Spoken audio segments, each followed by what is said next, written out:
Welcome into another episode of the Broncos Europe podcast. We're back. We had a little hiatus for a week, but we're back. We're going to grade our draft class today. I'm joined by my ever trusty co-host, Mr. Kieran Morley. How are we getting on this week, Kieran?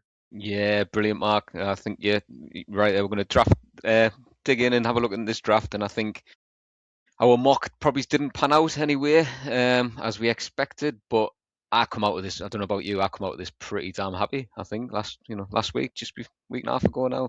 I'm optimistic now. I think this obviously there's a proofs in the pudding with a draft, isn't it, and how these prospects pan out. But I've come out of this quite chipper. Yeah, you mentioned it briefly there. We came out of our mock draft feeling pretty confident, as always, as our efforts in the war room. And then obviously come draft night, we were totally wrong as per usual. I don't think we'll be getting the job anytime soon. And George Payton and Sean Payton obviously have proved their knowledge and their wealth of experience very, very well. And like you said, I've come out of this pretty confident as well. I'm really happy with what we managed to do, considering the lack of picks we had, or the amount of picks that we had late in the draft. Obviously, we had 3 in the 7th round. And to come out with some of the players we've got that I had a little bit higher on my board, I'm delighted, really. So yeah, there's no time like the present. I guess let's get straight into it. Let me share the screen. As always, we've got something on here. We are live on YouTube, so come on, give us a like on there. It will help us with our little algorithms and spreading it everywhere. So let's get this one. So we're grading these, Mark. I'm guessing old school A to Fs, pluses and minuses, and just As always, the classic A to F system, plus minuses. I'm sure a lot of people will disagree with what we're doing, but this is ours. On the night, we're just going to crack through each one. I like that. That's a nice little graphic you've done. It is. It looks good. I always love it when it pops up on here. Quickly drew this together just then anyway. Round 7, the first pick in round 7 for us was defensive back Miles Scott.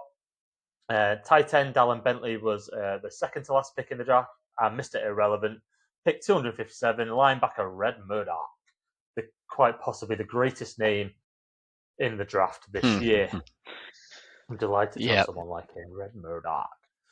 A few stereotypes in that accent there, wasn't there? But yeah, definitely was. I'll probably refrain from doing that one again. No wonder our Twitter got banned. Hey, talking about the Twitter though, Kieran, we're back. We're back. Yeah, we're live. We're back. I took on Twitter, and I've somehow won. Elon's cowering in the corner as we speak. You know, exactly. Beaten up by Mark. Yeah, representing Broncos Europe, and got us back. He got us back. We're all good. So we are live on Twitter right now. So if you're there, give us a little wave or a message. That would be great to hear from you. But yeah, to start us off here, day 2, we're on the board, pick 66. And who were you expecting to pick at this point? Where were we talking? I don't know if I had a name or anybody, lined up specifically, Mark, but I think the way there was a little run, wasn't there, of sort of, I think one of the biggest pressing needs for me coming into this, just purely off the depth we've got currently, was linebacker. And I know we'll get on to, I'm not going to do the accent, Red Murdoch when we get there, but that was one I was expecting. Maybe would we tackle that earlier in the draft? Tight end was a position we bounced around. Was that something we would address? And I know we did in our mock. We addressed it quite early. And I think there was a little run of them towards the end of the second round where a few went off the board, a few linebackers, a few tight ends. So I don't know if this was just the guy they wanted initially wasn't there, or if this is who they had their eye on. That remains to be seen. But when this came, thought to pick 62, was that our goal? Was it one of them 2 positions? But they're not there. You then go and get a little bit more value. You go back and get another position of need, which we know that GFM, that departure's left a bit of a vacancy there for somebody to come and fill. So again, probably not what I was expecting, but quite happy that is the position that we picked up, because I think for once, although we weren't very good with our mock draft last year, Mark, I think we outlined the positions of need quite well going into this year's one. And maybe it's not the players in the rounds and such like that, but I think we've done well. We'd addressed these same positions, so I think everybody agrees these were the positions of need. So it was nice to see the Broncos go out and address them in the draft. So again, yeah, comfortable, happy, and then the player himself, yeah, what a good pick I think to start us off. I think you're spot on though. We might not have been right with our picks, but to get all the positions of need, D line, running back, tight end, we double dipped on tight end. We took an offensive tackle pretty high there to bolster the future. Really, it's not really going to affect us this year, Yeah, hopefully, yeah, but it's one for the future. And obviously, we've got our linebacker late on. At the end of this, we'll talk a little bit about the undrafted free agents that we did bring in. We don't have to go into too much detail, but there's a couple of noteworthy ones I'm thinking that I can cast my eye on. But Tyler Onyedin, we needed a JFM replacement. We managed to pick him up. Apparently, he was one of the 6 players Peyton and Peyton were hoping would fall. They watched a lot of tape on him. He's quick off the mark. He's disruptive. Just want to see him in this rookie sort of practice coming up this week. Just how he performs and just see how quick off that line he is, because that's meant to be the sort of the main start of his game. yeah, yeah. I think you're right there. I think it's nice to maybe be bringing somebody in with that little bit of speed in that position, isn't it? But again, I think you're right. It's the explosiveness. He's an athletic guy, but I think the thing that I've been like and reading about some of the reviews and stuff, reports, Mark, of him, through college and then through the combine, the draft, is his characteristics as a person. I think that's well, and I think we know as the Broncos, they're trying to fit a certain character into that room, aren't they? They want leaders, they want good team guys, they want character. They don't want any egos or anything like that.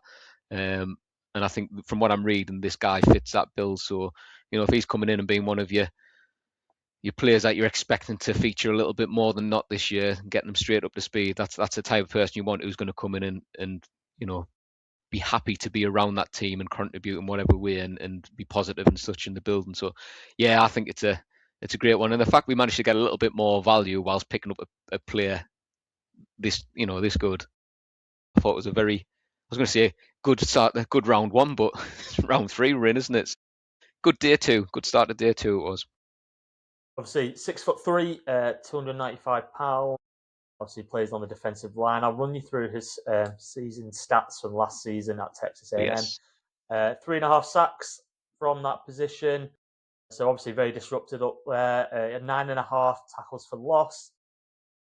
49 total tackles, which are 19 of them solo. He caused 1 forced fumble, and no interception, and 2 quarterback hits. So yeah, very disruptive player, similar to JFM and how he plays. So looks to be a very good sort of player for the Broncos to develop. Will he get straight into that starting lineup? He'll be fighting it out with sort of Uwazurike probably, and another man on that line that I like the look of. I can't remember who it is.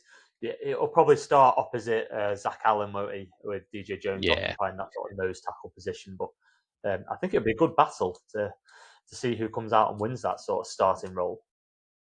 100%. I think you're right, and I think that's the bit that we desperately needed in there, is some depth. I think we're quite comfortable. I think it's that front 3 they're strong, very strong players, and like you say, there's a wealth of competition behind there. But it just takes an injury and such to disrupt that, and throw it into a little bit of disarray. And having somebody who's young, hungry, wanting to come in and compete and try and nail down one of those positions with there's a little bit of an age thing there as well. So yeah, I think this is it's a good camp battle sort of situation to watch and see how, like you said, how quick he develops through the summer, Mark, how quick he adjusts to it, and then how much of a contributor he can be from week 1.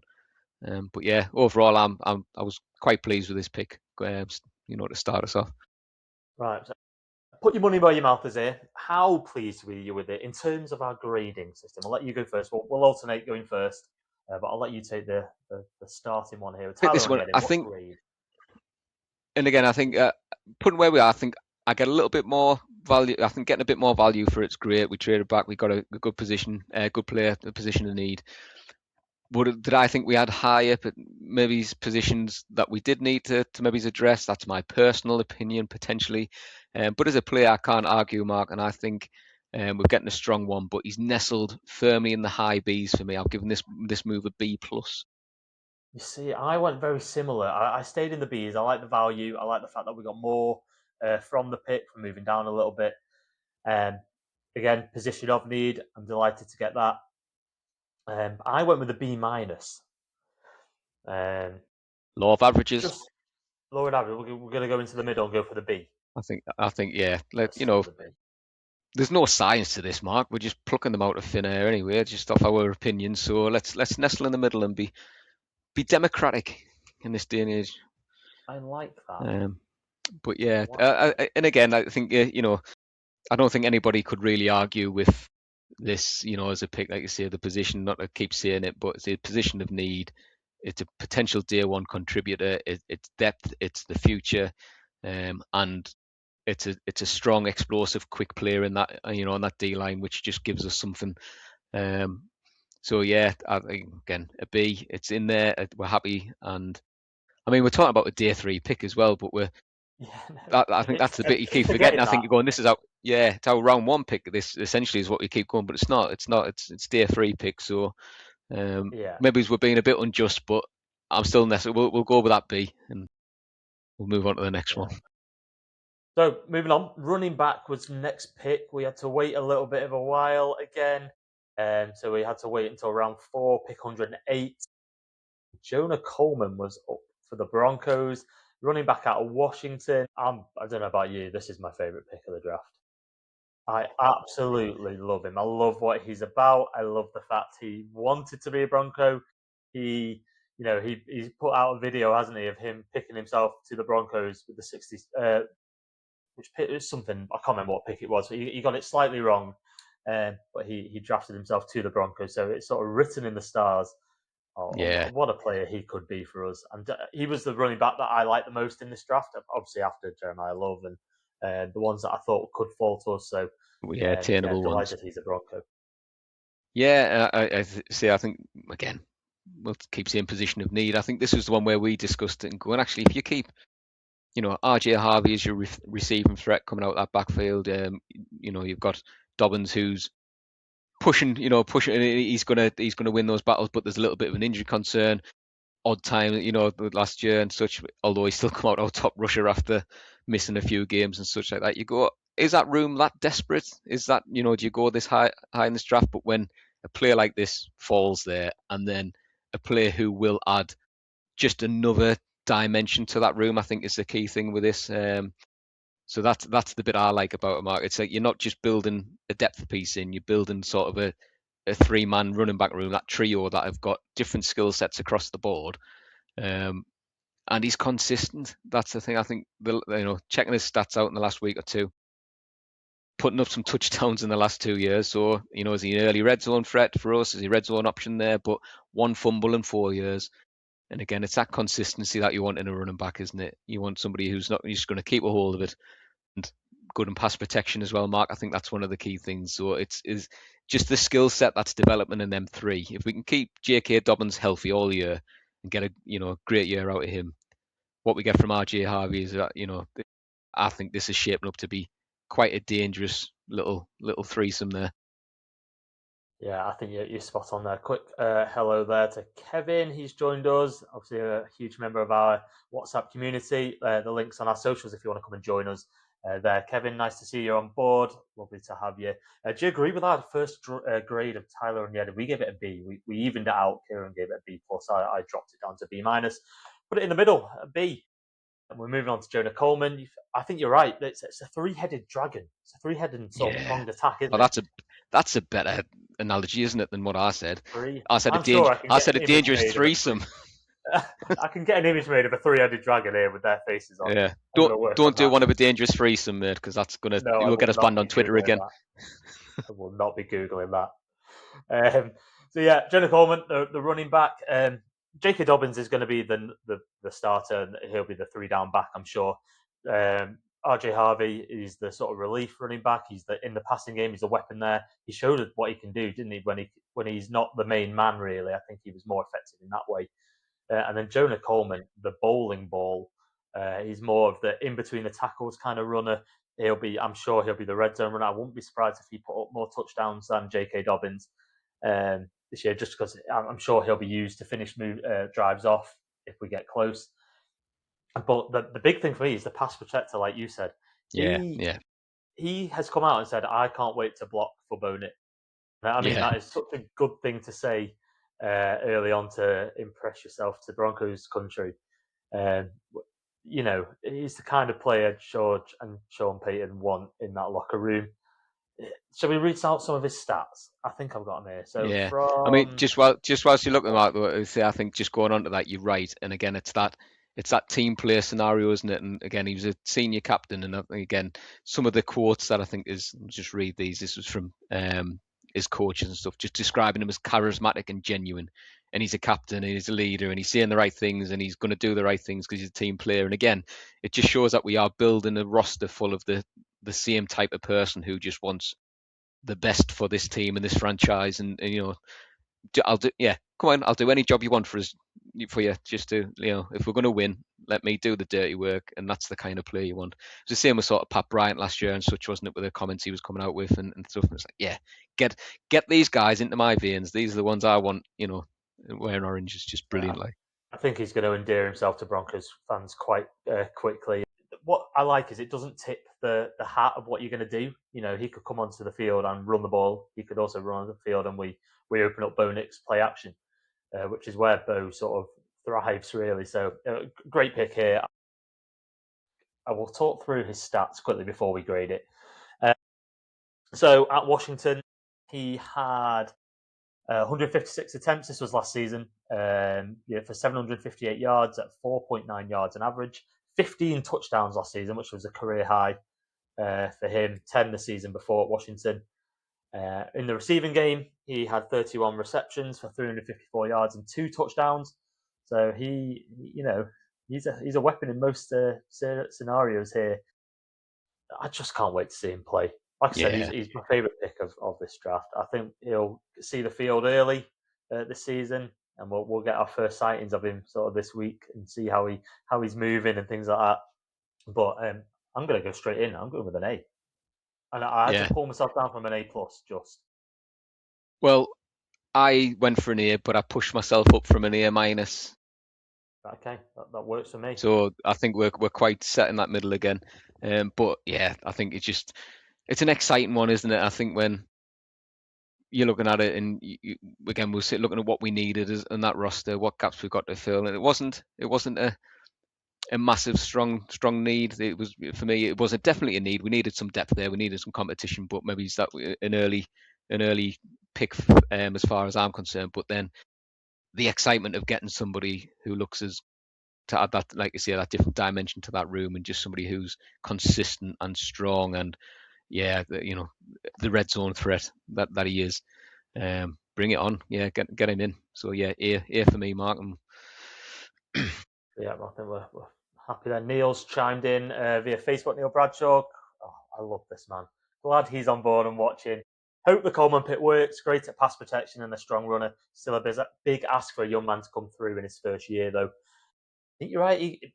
We all could rush him in, but we all want to see him on the field as much. But I'm sure Sean Payton will have a defined role for him and will ease him in nicely. And Yeah, and that's the beauty, isn't it? It's not a need where we're wanting a week one starter from him. He's got time to sit and develop. It's a feature where we need a feature. There'll be specific players and such, like you say, Mark, that will be brought in for. But yeah, it's just one of them. It's a good situation, but we were in a good situation on the roster going into this draft, weren't we? And I think that's probably the benefit for most of these guys, if not all of them. You're looking, nobody's you expecting to come in week one and contribute, or needing to contribute. I think that roster's pretty set, but there'll be some interesting battles for those depth pieces moving forward. you're right there. So we're giving Tyler Onyedim a B, Jonah Coleman an A, and we're moving on to our next pick, Cage Casey. His name, I'm going to say it annoys me. The letter should be the other way around in my eyes. Yeah, Cage should I be get with a it. C, Casey should be with a K. But he But sounds like a Street Fighter He does, which is good as an boss. offensive So lineman. Cage yeah, so Casey. I'm not gonna tell him his name spelt wrong. You can do that. No, no, I'll be right behind you when you tell him. But yeah, offensive tackle out of Boise State, pick 111. Did you think we needed an offensive tackle or an offensive lineman this early? I say early, it's not early. We're in the middle rounds of the draft here, but this high on our board. Again, is it falling right? Was it the player that it's a position that we wanted to address. We all know that. I think we wanted some, and again the type of player he is, that versatility in that pick as well, where you're not picking a tackle, you're not picking a guard. This is a guy who apparently could tackle guard center. He can move across there. So that versatility is what you need potentially when you're coming into not to say an elderly, but a veteran O line that there's a few more aging pieces in there. Again, a knock that knocks somebody out for a week or two. You want somebody to slot in, and that's what we're starting to piece together. I think quite a bit across there. There's players who can fit in at numerous roles, um, and the benefit is if he's not getting that chance mark for me, then he's sitting and learning the positions and such. Behind a great bunch of veterans and such. So yeah, so maybe it's a little bit. One we definitely needed to address, but again, I think looking at any of these, you're jumping from here from 4 and 5 up to 7. It's a swing, isn't it? If you don't get it, you're looking for a late pick, and it's what kind of quality did they want in this position? How comfortable were they with that depth? But I didn't Uh, mind it. you know, Didn't mind it at all. No, I don't mind this pick at all. I think he's going to be a great player down the line. Obviously, offensive line will be more of a pressing need in the next couple of years. Ben Powers is in contract year here at left guard. Cage Casey is predominantly, good word use, had to say that right, left tackle. He's played left tackle for his career, but he can play across the whole line. Like you said, he can fill in at centre, he can play in the guard positions. And what I like about him is the fact that he can sit behind these guys and hopefully might not see the field this year, but he's going to be in training, in practice every week going up against one of the best pass rushers in the league, against Nick Benito, against Jonathan Cooper. If you can't do it against these guys, if you could do it against these guys, you can do it against anyone. So he's going to learn against the best, isn't he? And There's nothing that helps your development more, is there, than playing against that, numerous days a week. Exactly. He's very quick. He's a big guy. He can anchor well. I'm just trying to see some of his weaknesses so we can go through it. He's not the tallest. His length isn't great. He struggles to keep defenders off his frame. I'm just reading this off Sports. I think Sports Interactive. Um, yeah, I think the fact he can play anywhere across the line really made him sort of why the Broncos went for him. Yeah, It covers sort that's of for me. three I think positions that's in the field. why. I think that's why he falls at that pick for me, Mark. I think that's that versatility that they're trying to sort of bring in across those more depth pieces at this moment in time. At some point, he will develop, hopefully, into a starter in a position, and that'll be him nailed down and such like that. But for now, having somebody who can slot in and shore up an injury or something like that. Here's one that'll get tested early then, Mark, looking at his stats. But 3 penalties and 41 career starts, 2 false starts and 1 unsportsmanlike conduct. Will those holding Can you penalties remember how Garrett Bowles started his Broncos career? will they start coming in when you're up against, like you say, some of these NFL stars? Yeah, promising. Uh, he's one of them. I've just about got rid of the holding 72 Broncos out of my memory. We Yeah, had years of that, and Garrett Bowles has turned into the ultimate Bronco and one of the best left tackles in the league. So even if he does have sort of a nervy start in his first season or a couple of seasons, I'm sure they'll get it straightened out. The coaching on that line has been fantastic over the last couple of years. So Casey, it's your turn to go in on the draft pick on the draft grade first. yeah. And don't get us wrong, I have got a pick that's lower than this, but I've put this one nestled as a B for me, Mark, for a flat B. Again, and I think it's a good pick. It's a again a position that we needed to address. Maybe it's a little bit earlier than we maybe thought it might have come, but to get that versatility in this pick and that sort of depth cover across the line, I think it's a clever one. So I quite liked it. See, I went in, and you might think I'm harsh yet, as a C plus. so a little bit low. But we can meet in the middle here at a B minus. Um, but I did go low, and I don't know what it is. I just needed to rate someone low, and I feel like this was our sort of not our worst pick of the Yeah. draft, but wasn't as flashy as the others. He's a meat and potatoes guy, isn't he? You draft the line to Could to could you be you any know more British? he's a meat and He's, potatoes guy. meat and taste. But yeah, no, But yeah, I get it, well, I get it. And I think I was thinking, is it? I've had him as a B. Was it a B minus plus? I was well, B minus plus, B minus pick. But again, I mean, we can't be too hung up on these grades. We're judging people before we've seen them take a snap or go through training camp. It's just initial gut feeling on the value and what we think they do with the roster rather than the individuals themselves, isn't it? So, but yeah, I think B minus is a fair one there. he's got the potential to be a lifetime Bronco on that line. He just needs to sort of knuckle down, improve, listen to the coaching, and hopefully we won't see him on the field too much early days. Justin Jolly, we've been crying out for a tight end, and we finally get one in round 5. We traded up for him, so he obviously came in within range, and the Paytons absolutely jumped at him. Give me your initial thoughts, Justin Jolly. I I mean, like this guy. yeah, I do. And again, I think was he not a player who was touted to go a little bit or a lot of bit, but a bit earlier in this draft mark. And I think that's if he sat there, we weren't at 152, but when he sat there at 152, and you think, right, he's there, that we'll make that investment and we'll go and get him because. Yeah, it's just strange. And again, was that team's needs at that point? But sometimes that team's needs go out the window when best player available, and you sat there looking at what's on the board. But I like him. He's that off the shelf receiving tight end, isn't he? That's what we're going to get. He's that sort of another offensive weapon, and he's young. I think that's the key thing as well. We've got somebody who's already physical. He's already putting up numbers. He's proven it in college. But again, somebody who could potentially come in and contribute. Is it an Evan Engram safety net? Although I expect us to see a lot more from Evan Engram this year, and I think I think a lot of our chat, when we're having our conversations with the group, if feeling similar, I don't think we're writing him off by any way, shape, or form. But it's just another weapon that we can add in that arsenal, and somebody who's got the time, the skill, and the age to develop into, you know, a better blocker and such like that. He's not a bad blocker by any means, but from what I'm seeing, from what I'm reading, the little bits I've seen, but there's scope and room again for us to develop this very very young player. So again, Yeah, I'm I happy think with this one, yeah, I think going into the season, Evan Engram's your clear 1A on that one hundred as your percent. receiving sort of tight end. There's no doubt about that. He will see most of the snaps in that position, but he can come in. He can learn behind him. He'll still see the field. He doesn't drop the ball, which is the main thing about him. He just catches everything. He's a bit like Pat Bryant. He can block. Again, he will learn that skill, and it doesn't show your hand again. It was like with Jonah Coleman.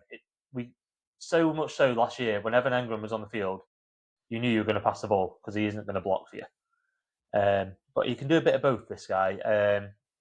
We'll load his stats up in a second and read them out. But I think we've been crying out for a tight end to be added to this room, and we're all thinking maybe we'll get one in free agency again. That didn't come. So there were a few options that we all talked about in the draft process, and Justin Jolie was briefly mentioned by us. So maybe we do know a little bit about things. Maybe they do need us in that war room. I'm touting our own Yeah. feather Well, here. I think we didn't talk about him too much, Mark, because I think we'd addressed it in our mock. We'd addressed the tight end position a bit earlier, and I think it was a player who was saying, yeah, we like it as a pick, but we didn't think it would be this late in the draft where we've given who was on the board, we thought there was a chance that we might have picked up somebody a little bit earlier, didn't we? So, but yeah, He looks I like think go on. no, I was saying I think for me, I think that looking at his stats, they are great, but I think the bit I'm reading again, and this is just from his NFL coaches, a bit like some of the early. I can't remember who we said of the earlier pick. It might have been Jonah Coleman, but a consistent worker with competitive and charismatic personality. So again, we're just building these guys who are they're not just going to come in and sink into that locker room. And again, you want hard workers. Sometimes that quiet guy in the locker room is not a bad thing, but the people who are going to motivate and rally around the rest of the squad around them and such. And I think again we're just building that same personality base across the roster, which is a very, very clever thing to be doing for me. Yeah, so he had 49 games over 4 years, at UConn and NC State. Caught 166 passes for just shy of 2,000 yards, so 1,978 in total, 15 touchdowns. So, Yeah, he can produce. He's going to be a weapon there. I'm and if you excited. look at those stats as well, Mark, there was 15 touchdowns, but 11 of those come in the last 2 years. So you can see how that's developed, hasn't it? And where it's gone, 7 in his last year. So that's the part of his game that has developed a lot. So yeah, it's an exciting one for me. Again, it's a bit like the Jonah Coleman one. The position that we wanted to add is not necessarily that burning desire to get depth in it, because I think the Evan Engram pick will still work. Trade will still work out. We've still got sort of depth in that room. But when you're adding a player that's got the strengths that this one has, I think you kind of help but be a little bit excited to see how this pans out over the summer and how it develops again as It's the always season exciting progresses. to get a skill player, isn't it, as well? Yeah, Because I think that's what they're it the is. ones I you think see it's and need. They're the ones you notice more. Obviously, they get on the stats line. You're never hugely excited. I mean, the real football fans are excited about the linemen and the guards and the tackles in there. But when you see a skill position being drafted, you're like, oh, we get to see him produce and hopefully score that winning touchdown for us one day. But yeah, I'm going to go straight in with a B plus. Yeah, I dropped this one into an A minus, so I don't think we can split the difference. Mark, that's where do we I go? don't know. I don't know where to go. Well, I'm happy to go with A minus. You know your stuff. Yeah, I like. I probably don't, but I did like this pick. I think this was one. Neil's just waded in again, saying we definitely needed a new dynamic at tight end, and again, it's a valid point with Davis Webb calling the players. It might be a bit more of an important aspect. We might see a little bit more fruit from that room. Do you know what I mean? I think he's right. It didn't shine as much as we thought it was going to last year, but again, adding depth, adding options, adding different skill sets of players in these rooms, it just opens it up. Like you say, maybe we were a little bit one trick pony when everyone was on the field and you could read what the offense was going to do, and bringing in some different players, different skill sets opens that up a little more, doesn't it? So Yeah, and exciting times for that tight end room. And we're not done with the tight end room. We'll be back to that in a little bit with another yeah, pick. Don't know what you thought about this pick. This was the least sort of exciting, inspiring pick because I didn't know much about him. Not really heard about him. In the seventh no, round here, obviously we can't expect much. 246, we picked defensive back Miles Scott. yeah, and I think I think for me this was the one I'd rank the lowest for me, Mark. The spoiler alert, but again, not that it was a bad pick. I don't think there was any bad pick. I think we needed a bit depth there after PJ Locke's gone. Again, somebody else who's versatile in the secondary, can play a couple of positions, but and again, I think from what I think, Shu is another captain at Illinois, so again, we're pulling the same type of player in. Again, I've said about 4 times already in this one show, but we're pulling in captains, we're pulling in leaders, we're pulling in personality, team players. So for me, I don't mind the pick. I think it's one we needed to fill. And again, looking at what we got later in the draft, I'm comfortable with it more than maybe when it happened. But I'm still looking at this point, going, we still need a linebacker. That's where my brain was at. I know. Um, I think most of Broncos country was going mad at this point, saying take a linebacker, take a linebacker. There are a yeah, couple on the board at this point as well that I know that I had my eye on. But George Payton, in his sort of reports after, has said that they really liked his ball skills. He's a former wide receiver and had 7 interceptions throughout his career in college. That's not too bad, is it? no, He's a it's little not. ball It's hawk definitely not. out there.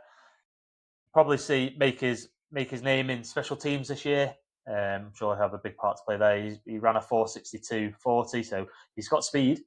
So I'm sure he'll get down that field and earn his spot on that roster. He will need to Yeah, battle to earn it, but I'm sure that's where he will be. If not, I'm sure practice squad there, practice squad material if he doesn't make that 53. But Yeah, I'm happy with it. Again, I'm like you. It's probably my least favorite, but it's my lowest draft grade I've given as well. But Yeah, there's definite upside.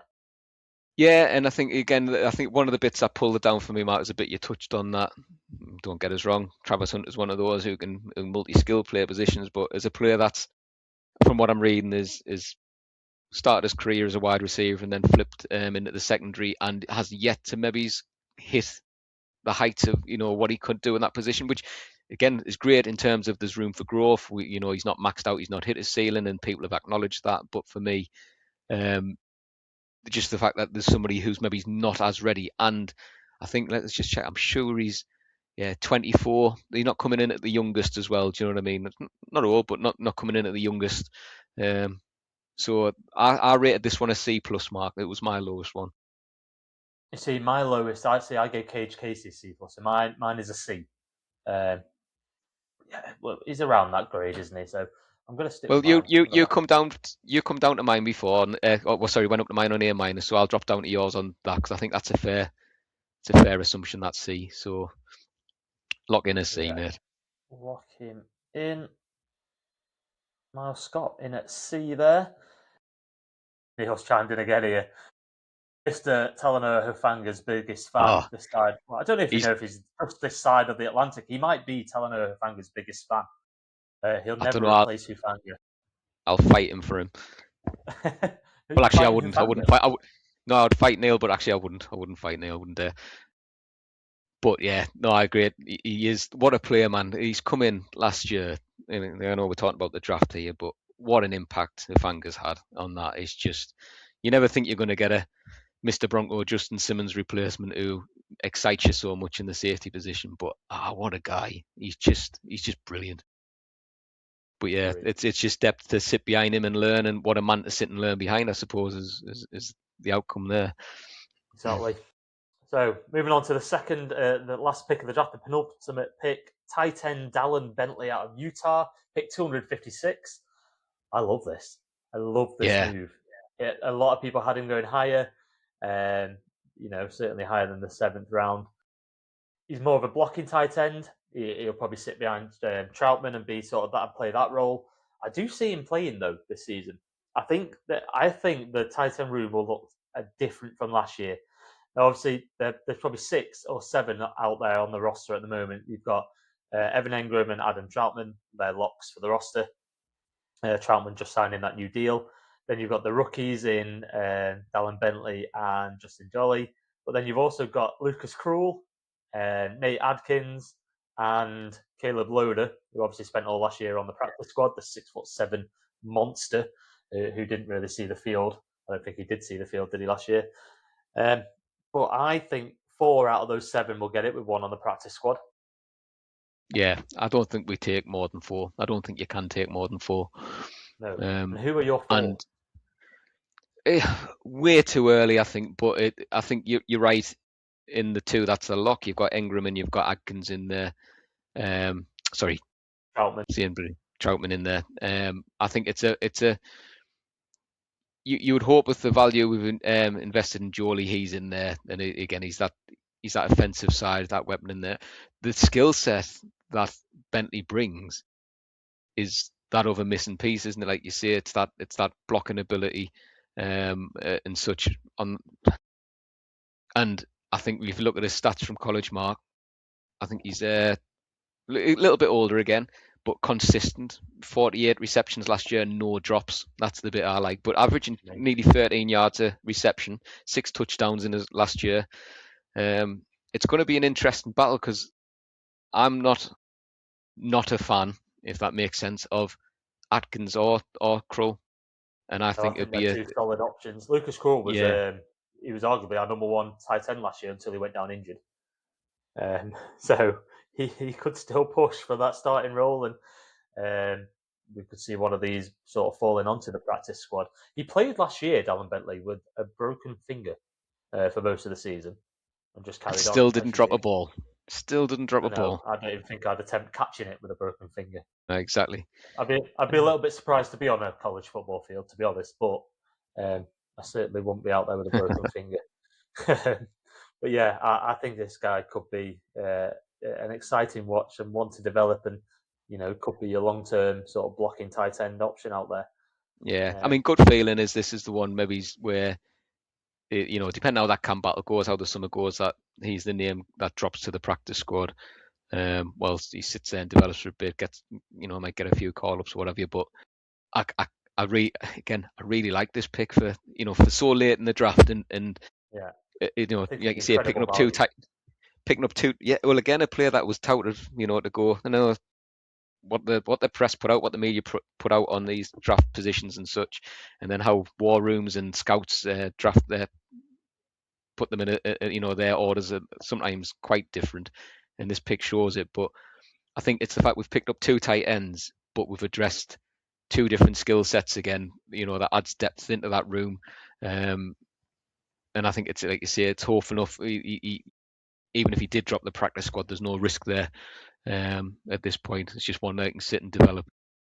But again, 25-year-old, a little bit older, but still a great pick for me, Mark. Yeah, I'm happy with it. I went in. Was it you or me? On you, me, you, me. It's me. It's Me. you. Correct me if I'm wrong here. I went in with an A. I like the pick a Ooh, lot. Is that too high? well, I I went went in B terms of plus. value.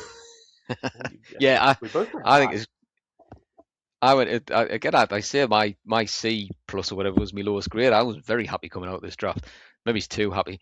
I'll get my eyes open when we get to camp. But yeah, I went B plus. So if you want to settle in the middle on that, mate, and put him in as an A minus, I think it's Us dealing out A minuses like we're pros. Let's whack it in. I'm happy with an A minus there. Just think the value is really good, and gives us a fantastic sort of potential there. He could develop, he might not, but then it's a 7th round pick, 256 in the draft. If it works well, out, it's amazing. You look like a genius. If it doesn't, you've had your swing at it. just Yeah. let's talk about value as we move into our last pick. Oh, Mr. Irrelevant. It had to be. What a great name. Red Murdoch. As a Yeah, linebacker out of Buffalo. I resisted the accent on that one. I won't be coming out again anytime soon. Unless he scores, unless he intercepts and goes for a touchdown, then I'll do it. Incredible value. This has probably been the most talked about pick out of our draft, I think. yeah, already signed, deal done, isn't it? I think that one. So Done. I think we've got 4 yeah, signed as of recording here. I think it was Tyler Onyedin, Jonah Coleman, and Justin Jolly or Cage Casey were playing on a different sort of injury protection contract, whilst the others had actually signed. So, yeah, Red Murdoch comes in, first one to sign his deal. And yeah, I think he's excited to be a Bronco. yeah, And we finally and got our linebacker. We were waiting and waiting. Um, yeah, I would have burnt the place down, Mark, if we come out of this draft without one. And again, that's no slight on who likely are our two starters and Justin Sternad and Alex Singleton. I think that's again two that I'm very very comfortable with. But we just needed that depth, and I think this for me, great value for where we've picked him up. And if you're going to get a late round linebacker, could we have done any better than this pick? And for me, probably not. I mean, don't get us wrong. I think he's been playing against players who potentially aren't going to make it to the NFL, or haven't made it to the NFL, but he's racked up 140 tackles plus in each of his last 2 seasons. it's huge, isn't it? It's big numbers. And again, yeah, you could be saying who's he playing against as such and those get, but you can only play against who's in front of you and be racking up numbers like that. And just again, I think it's a great pickup for so late for me. Did you see the most impressive stat though? He forced an impressive 17 forced fumbles for Buffalo. Yeah, He goes after the ball. That's exactly what we need. Um, if you're chasing a game, you need the ball back. Bring him in.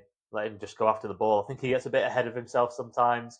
Um, you know, he's great in coverage, but I expect him to be able to play the run extremely well. Just come downhill, try and win that ball back. I'm just excited to see him play. yeah, He's going to be one to yeah, watch. That linebacker room, it's got scope to become, as the backup linebacker, hasn't it? Really, you got Alex Singleton and Strinad as your starters. got the new linebacker in there, Jonah Ellis, and then you've sort of got a mismatch of backups. Is it Karenni Reed? Is he still there? And Yeah, Lavelle Bailey. All who have high upside. So it's going to be an interesting battle in that linebacker room. yeah, no, Coached and by again, that's Todd Davis, a former Bronco linebacker as well. So he knows what he's doing in Denver. yeah, and that's for me. I think that's the key thing with this. We're getting somebody who can, for a late value pick, go in and just make that competition really difficult for those guys already in the room over the summer. Another captain for his team again. So we've definitely we've definitely got a trend as a franchise It's now on worked how well we. for us as well. Well, yeah, and again, why are people captains? Because the team players, the leaders, the motivators. They're gonna, if you've got a room full of those type of guys, the captain's never the one vying for the limelight. They never want to be there naming lights as such. They always want to be the best for the team. So again, it's just somebody who's willing to come in and do whatever's asked of him. And like you say, I think he's probably a special teams contributor very early if he makes that roster and such, and and he'll probably be happy to do that and just be part of that squad and contributing. But yeah, for the last pick of the draft, you get as you say, Mr. Irrelevant. Pick 257. You think, yeah, we'll just get someone. We've went and got some value. That's some depth. That's really really good. What did you grade this? Because obviously you go first here. Um, I'm guessing you've gone high. I went A minus. I wasn't going in mental. But again, the fact I think you've graded a round 7 pick as an A, and again, I think this is just you've got to take at the value that you're picking and things like that. But I think, as I said before, I think for getting a late round linebacker, I'm not sure we could have done much better. No, I think you're spot on. I went in with A minus as well. So first one we've actually agreed on. So no changes needed there. Let's whack it in. Red Murdoch A minus. I think you're right. And they got the guy. They obviously wanted it. Apparently they were fielding calls for this pick, but they held strong and said no, we want Red in. Yeah, picked their linebacker and obviously picked up a couple of undrafted free agents, which we might talk. Do you want to talk about them? Have you got any in mind? Not particularly, and that's probably just not yet had chance to deep dive into them. I do like the fact that we've brought in a couple of again depth pieces. I think there's a couple of linebackers on that we've brought in there, which again for me is just that position where I'm not sure how that will pan out so much over the season. I'm excited to see how it does, but just bringing in some players. Um, yeah, any on your radar that I should be doing a deep dive into, Mark? Is this? Just the linebacker that Karenni York. Yeah, from Can't Texas. pronounce his first name. Yeah, he was drafted. He was in a lot of my sort of mock drafts late rounds. To get him in as an undrafted free agent, I think that speaks volumes there. He looks like he could battle as well to make the 53. We keep that streak going of the undrafted free agents making a roster, getting a roster spot. So you never know. Neil's chimed in again, loving it today. I think Singleton struggles on coverage. I think that is his weakest part of his game. Yeah, you're spot on. So we need another linebacker addition. Murdoch is an enthusiastic kid that could shake things up. I Yeah, certainly hope so. fully agree You're with that. spot on there. I know you're a fan of him in the group or WhatsApp. We're all sort of a fan of that late round pickup. Yeah, I think we've graded quite well. I think we're both happy with this draft and what we've come out with, considering we didn't have a first round pick. And of course, if you're going to grade the overall draft class, Jalen Waddle, you And again, traded your yeah, first round pick. You're coming out with an absolute game changer at wide receiver. You're sitting there at pick 13, thinking, looking at what's on the board, and you're going, I don't think there's a game changer available. That's a day one starter at that position. 100%. And I think that's the bit. If you look at this group of players here, Mark, take Jalen Waddle out of it. Sitting there going, for me, I think overall I'm sat there going, this is a good B plus draft. I think we've done really well with the picks. The fact we didn't have a day one, but you put that Jalen Waddle trade into that mix, and it's in the years. Put it somewhere, A minus, A plus, as an overall sort of draft class and off season, or what you say, it's draft class really because it's there's a trade there. Then yeah, the strength that he brings alone to that is just phenomenal. So yeah, I see. I've come out with this last week. I was very chipper, very excited for off season just to see how these camp battles pan out, see how many of these rookies can come in and make an impact. And as Neil said, shake things up, which is all you ever want. You want people who are going to come in and make it life a little bit more difficult for those who might be getting a little bit comfortable in them depth positions, and because that's what improves the team overall, isn't it? Just forces people to move up a gear, shall we say? But, Yeah, yeah, you bang on there. I've enjoyed this. I always love just talking, off-season Broncos, and it's an exciting time. Still a long time until the season actually starts, but a long time till training camp. But we've got the rookies coming in soon to start their practice, and obviously we've got the schedule coming out soon. Should be within the next week or so, I'm hearing, which is always fun. I'm sure we'll get a guest on to do our usual predictions that usually go so wrong, and prove us wrong again. you know what? I don't think we went back and looked at how we did last year. It'd be Maybe we interesting. should do that next week. Yeah, Let's do that. just have a. We'll review it just before we pick our when we go through our schedule. But yeah, thanks for joining me once again, Kieran. It's an absolute pleasure. It's nice to have someone on who knows ball, unlike myself. But You're yeah, talking about Neil there. yeah, Neil. I tell you what, Neil knows this stuff, um, especially anything to do with those safety positions. He's involved there. Yeah, if you like what we're producing over in the UK and Europe, stick around. We're all over our socials. We've got Twitter back, like we said before. You can find us at Broncos EUR. We're on Facebook, Instagram, TikTok. We're on there. YouTube, give us a subscribe and a like, and just if you would subscribe to anything you can, that we produce on it. It does help, and we will have meetups and things like that this year to keep us going. But yeah, any last words, Kieran? No, I wasn't expecting you to put it on No, the spot, Mark. No, no. I was giving you one last chance to plug anything you want. I've I've got nothing. I've got nothing.